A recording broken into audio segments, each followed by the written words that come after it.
Alright, in this lesson we're going to review the concept of order of operations, but this time we're going to do it with decimals. Order of operations was when we worked with our memory device of please excuse my dear Aunt Sally.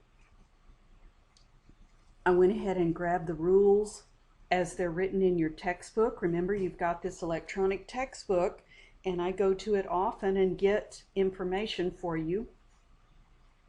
And the rules for order of operations: do all calculations within grouping symbols before operations on the outside. And that really translates into do what's in parentheses first.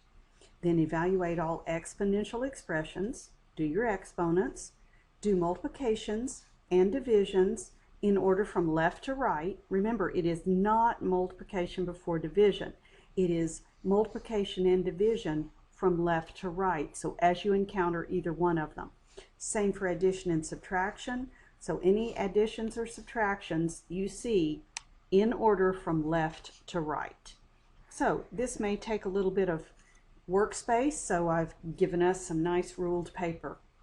And I have 18 times parentheses 40, let me write this down here, 18 times parentheses 47.3 plus 92.2, close parentheses. My order of operations says to do what's in parentheses first, so I need to do this first.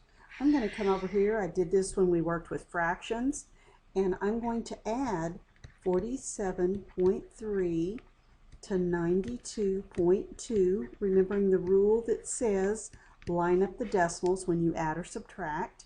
So I add for 5, bring down the decimal point, add for 9, add for 13. So the sum of those is replaced with 13 with 100, well, my goodness, having a little trouble, 139.5, and I'm going to multiply that by 18.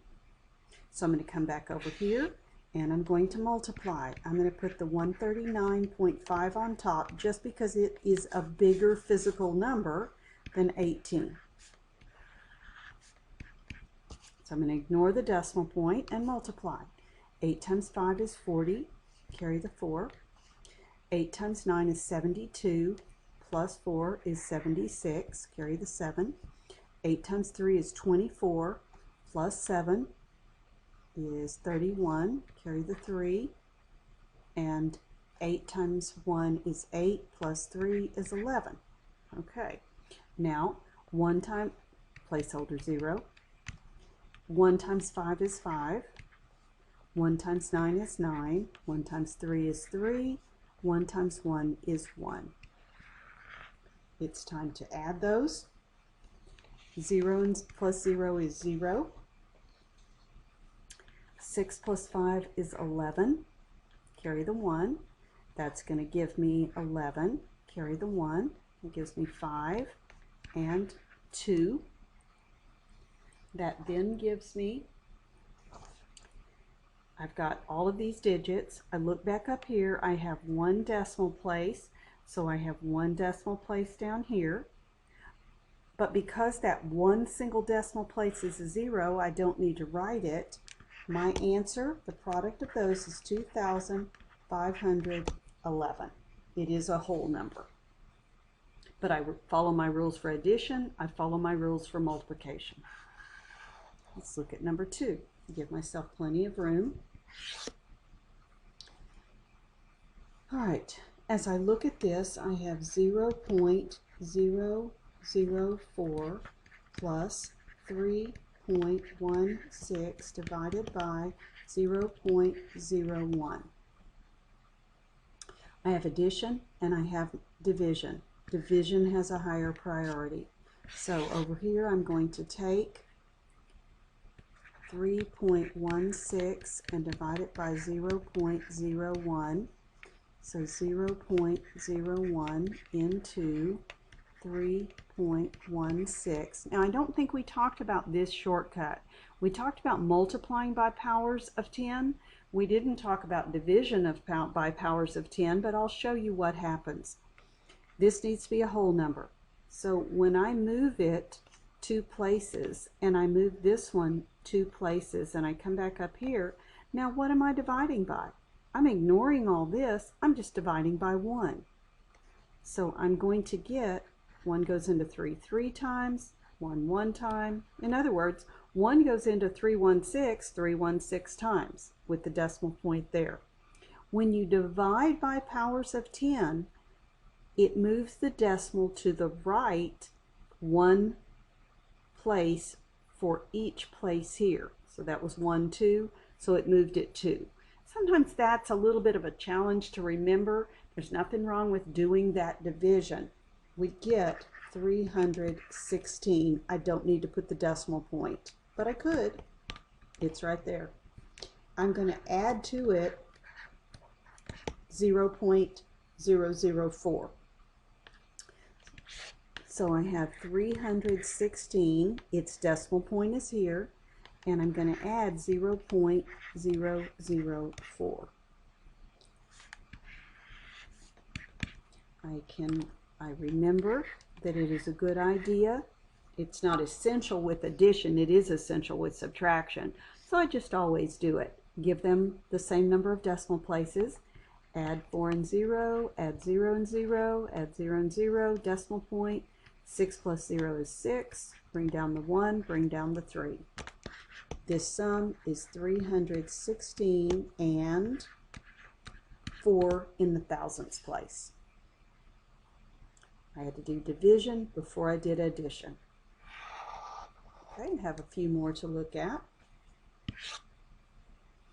All right, I have 49 times parentheses 10.6 plus 0.028. All right, my rules for order of operations tell me to take care of parentheses first. So even though it's addition, it's first.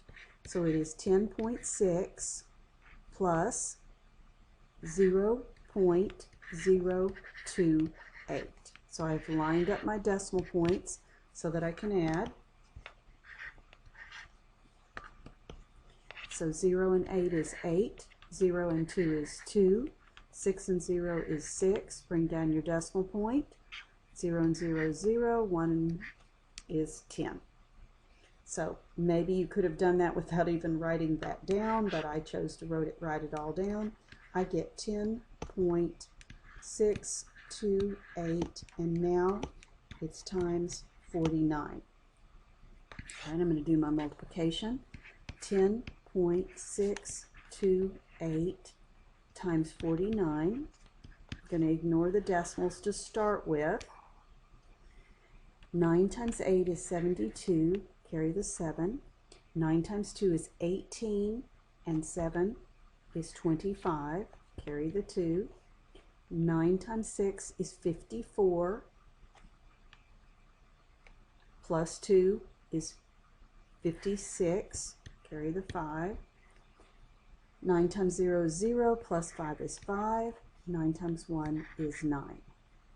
Placeholder 0. 4 times 8 is 32. Carry the 3. 4 times 2 is 8, plus 3 is 11.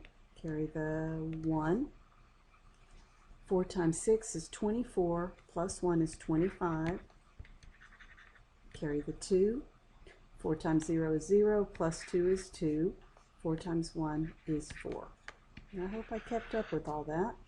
That gives me 2, 7, 7, 10, carry the 1, 12, carry the 1, 5. I had 1, 2, 3 decimal places in those factors. So I have 1, 2, 3 down here.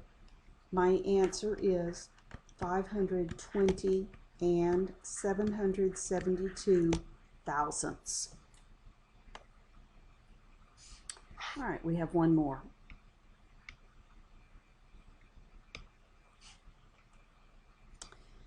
All right, in looking at this problem, I have multiplication, addition, and division. Multiplication and division are equally important, but I do the one that I see on the left. So the first thing I need to do is multiply 4.9 times 5.4. 4 times 9 is 36, carry the 3. 4 times 4 is 16, plus 3 more is 19. Placeholder 0. 5 times 4 is 54. Carry the 5.